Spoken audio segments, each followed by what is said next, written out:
Mini is famous for making small, fun-to-drive cars with a cheeky attitude. So what do we have here, Dave? Well, this is the new Mini Countryman, the biggest Mini ever. The brand says that it's perfect for active families, but the real question I have is whether this is a real Mini. Well, let's find out.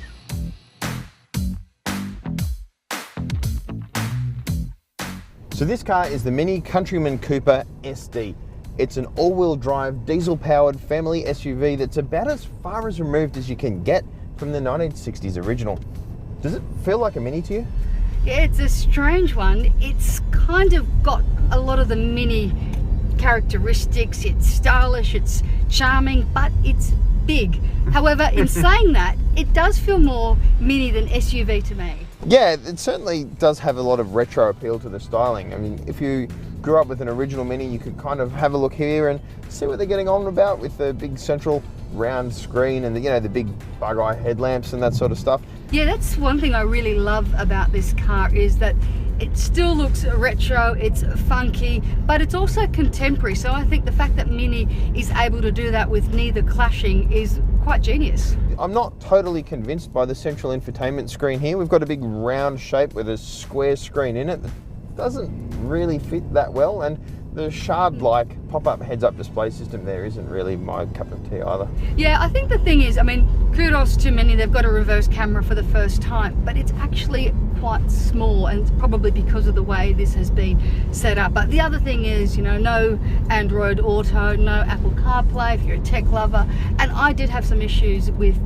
connecting my phone. There certainly are some compromises to be made. Mini generally does put style over substance in many regards, and this is a car that addresses some of that. This is the practical, large, family-friendly Mini, and there certainly is a lot of space in here, isn't there? Yeah, I was just so impressed with just how roomy it is, and also even like height-wise. So for tall people, I think they'd have no problem fitting into a car. The back seats are adjustable too, which is handy, and the boot is pretty spacious. I think bigger than a couple of SUVs I've seen, and I also like the fact that they've got nets at the back and hooks. Yeah, it certainly is the most practical car Mini's ever made, at least lately. What do you think about the driving experience? Does it feel like a Mini should? Yeah, it's almost sacrilegious, Dave, because when you think Mini, you think manual. This range comes in auto, but in saying that, it's actually a really good auto. I really like the 8-speed transmission, and you've got a beefy 2-litre engine, so I actually liked driving this. You want to have a go? Yeah, absolutely. Okay. So Dave, I know you like driving manuals as well, but what do you think? It's another option where there isn't really a manual car out there, unless you go for the proper JCW version, the John Cooper Works sort of racing inspired Mini Countryman, but it kind of defeats the point. I mean, this is supposed to be the family friendly, comfort oriented Mini, and it does a good job at that. And really, this 8-speed automatic is an outstanding transmission. It is one of the best you'll find in a small car, and a real credit to Mini and its parent company, BMW. This does a pretty good job of driving as you think a Mini should. It's got some of the same character that you experience in a regular Mini. It's happy with direction changes and things like that. It's got stiff little suspension and a really quick steering rack that does make it quite an engaging little car to drive. Yeah, I do like the all-wheel drive. Sometimes it probably feels a bit too firm, but it's still a really good car. It's hard to fault. Yeah, this 2-litre diesel version that we're driving now does have an all-wheel drive system, which is handy. It prevents it from getting torque steer or too much wheel spin from all that torque at the front. We've got around 140 kilowatts and 400 newton meters under the bonnet here, which is plenty for a car this size. Yeah, it actually tucks along quite nicely. The other thing I like about the Countryman is that you get a lot of standard gear.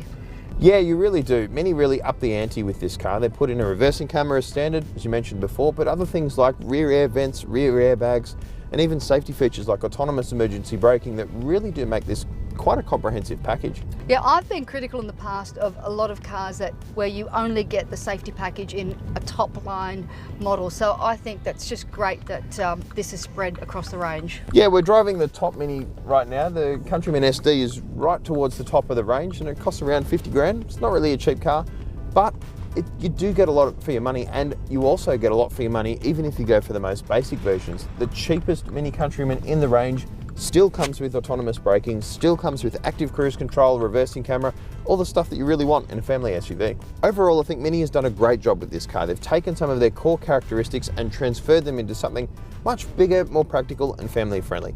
It's a car that makes a lot of sense if you've owned a Mini in the past and you want to step up to something a bit more bigger and practical. This really is the grown-up Mini. Yeah, just a big one. A really big one.